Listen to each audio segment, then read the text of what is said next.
Hello, well, I can still move my face muscles. I'm coming at you for coronavirus and hypercapitalism, part 2, with a face mask on from a friend who works for this company, speaking of capitalism. And I was over helping her clean one day and she gave me the rest of this product. So I thought this works for this video. Please check out part 1 if you haven't, and I'll also write the 3 main talking points down below so that you can look at those. And there's 3 main talking points for this video. So, jumping right in. The first point about hypercapitalism and coronavirus that is shown now in the connections being made. I have my list again. So, in the first one, I talked about how capitalism views humans as machines, as computers, different ways that we talk about the brain and consciousness showing where we place value. And with the system of making up money and making up the economy, we then start to equate money with freedom and with happiness and with worthiness. And in some ways, money does buy happiness, money does buy freedom, it does buy a lot of material things and goods and services.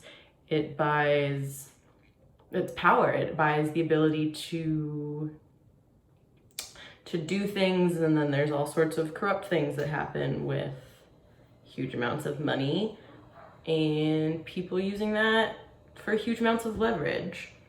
So we create these systems that start off as things that are made up and then end up being very real in terms of the ways that certain people are allowed to progress in systems that we made up that then can keep those systems in place so that those people can keep progressing.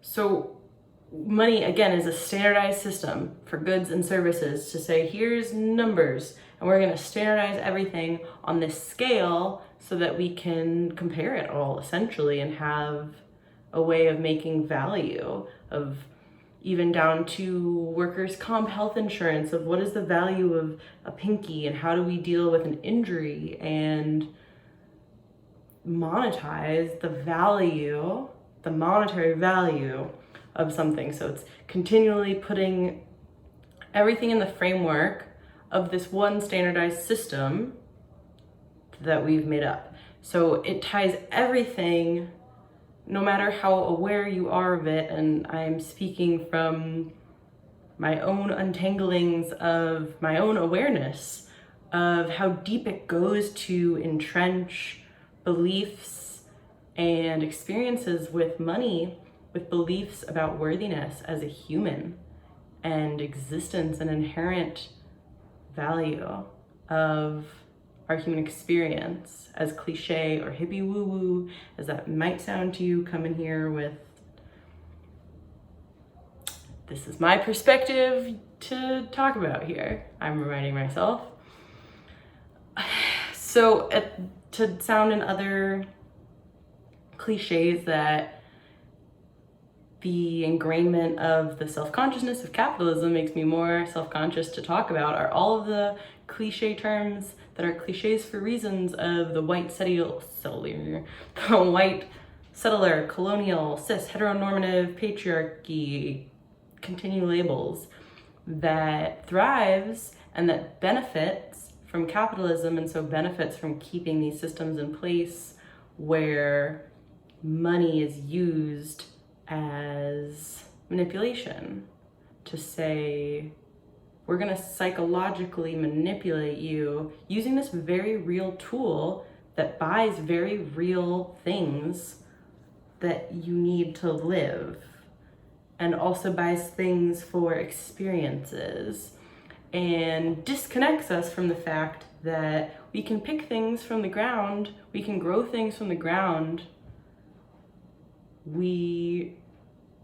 that things just are, and there are things there. Again, I'm learning to care less about it sounding woo. I can still move my face, sort of. Point number 2, which is related and the progression of this.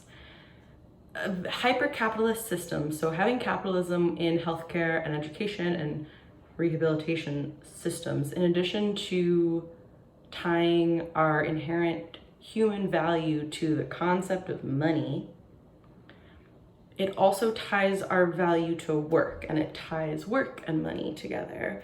And then we do things like tying money to health insurance and tying health insurance to work, to money, to value, to I have to do all these things, to this is how I give back, which again is a psychological manipulation play, because inherently as humans, to pontificate more on human nature, there's a part of us, in all of us, that is altruistic, that cares about giving back because it feels good for us, and we're all self-centered in only living through one experience. And we know that it feels good to help people, and we have some instinctual drive to help people. Call it community, tribalism, pick your word.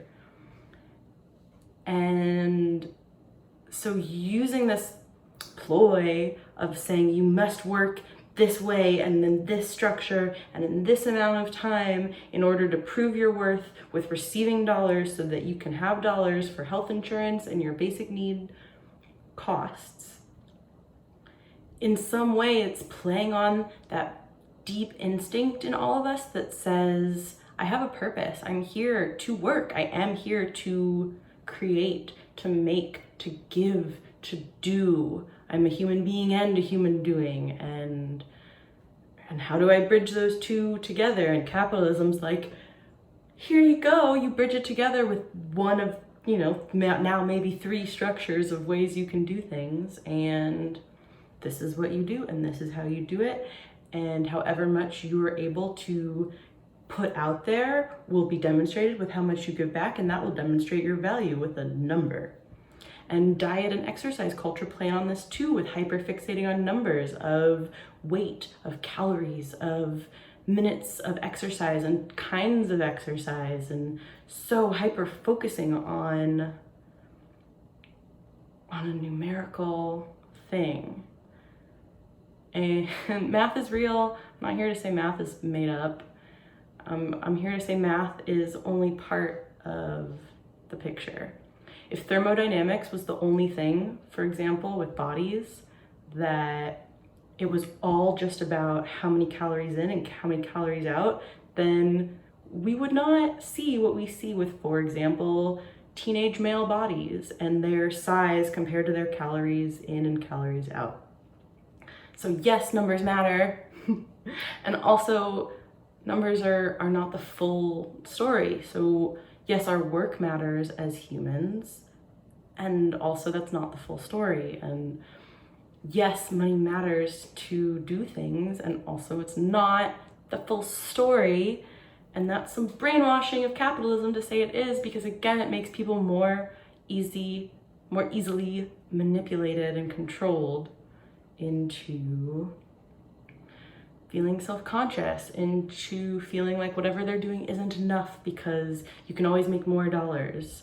I compare this too sometimes to video games, and I feel like, especially in the technology industry, because of how many people in that industry have come from gamer backgrounds, that there's this video game mentality that clicks in, that it's about points, it's numbers, it's just a pure number game, and it's a hyper drive of making it all about numbers, which, okay, cool, in a video game, maybe that's a great place to process that experience, and also that is negating a whole other part of the human experience in real life of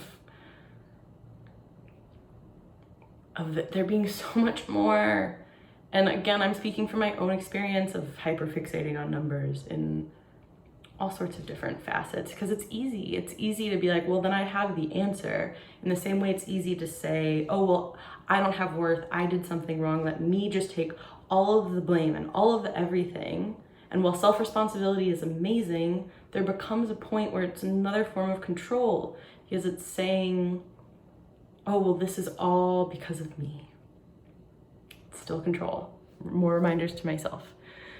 The third part that I have on the talking points for this calmer round 2 of reflections on coronavirus and hypercapitalism is to talk about climate change. And I talked about this some in the first video of saying that the earth is fine.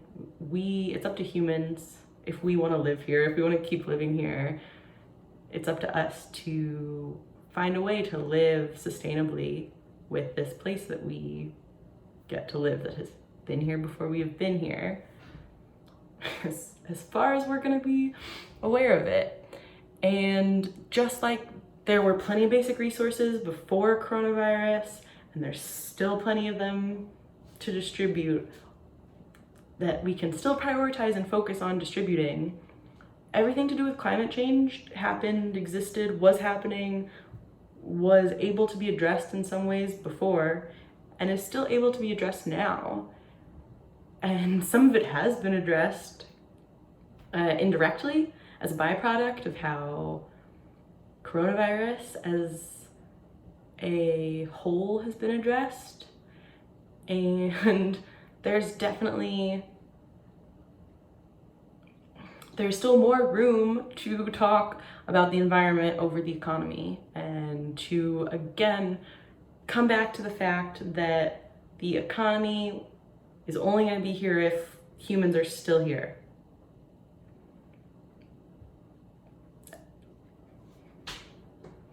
We made it up. It's only going to be here if we're here. So if we wipe ourselves out, or if we make the planet uninhabitable to us, which is another way of wiping ourselves out, the planet is not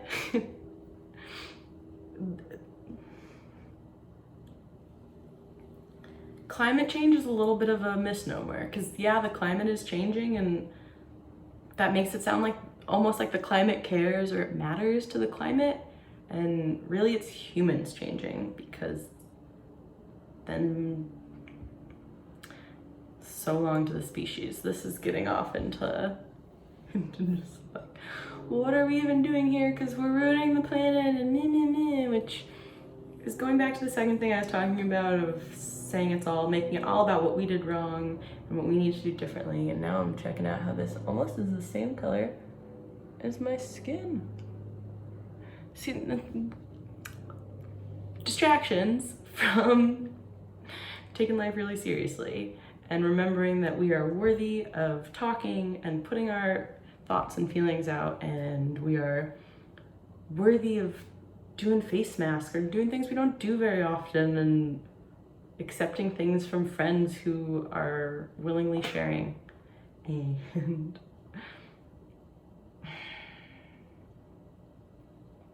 I'm definitely making this to remind myself, because that's the only person I can really remind, and I would love to hear, and my intention is that it helps somebody remember for themselves as well that you have value. There is inherent human value in every human, no matter their beliefs and their participation or lack thereof in any sort of capitalist system. And it's their prerogative. The part of this where we have a collective prerogative to talk about it is when it gets into impacting things we all share, like the environment. We all need air. We all share the air. We all need food. You can get the gist of this.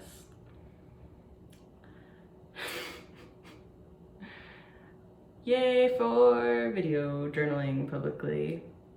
I would love to read any of your thoughts and feelings about capitalism, about hypercapitalism, about how this wave of coronavirus, this pandemic wave in humanity is reflecting and also very logistically shifting how we operate and how capitalism operates. And please share, please tell me what you think, so part 3 can be more of a discussion. I got some talking points written, and I'm really grateful for being able to philosophize like this. This is an enormous privilege. I'm here with a mask on my face and in a nice kitchen, and I get to talk about capitalism, and I get to talk about things that are happening from the comfort of a home. So there's gotta be some quote unquote good in capitalism that we can use and we can harness to give this right, this basic right to everybody, to have a place to rest and to make food and to relax. That's the same as rest, Annie, go do it. Okay. Thank you for tuning in. Thanks for sticking around. I really appreciate the patience, the encouragement, the enjoyment of some philosophical rambling. Again, everything selfish because we only have one body we're experiencing things through, and it feels really good to think this stuff out and then get it out in another way.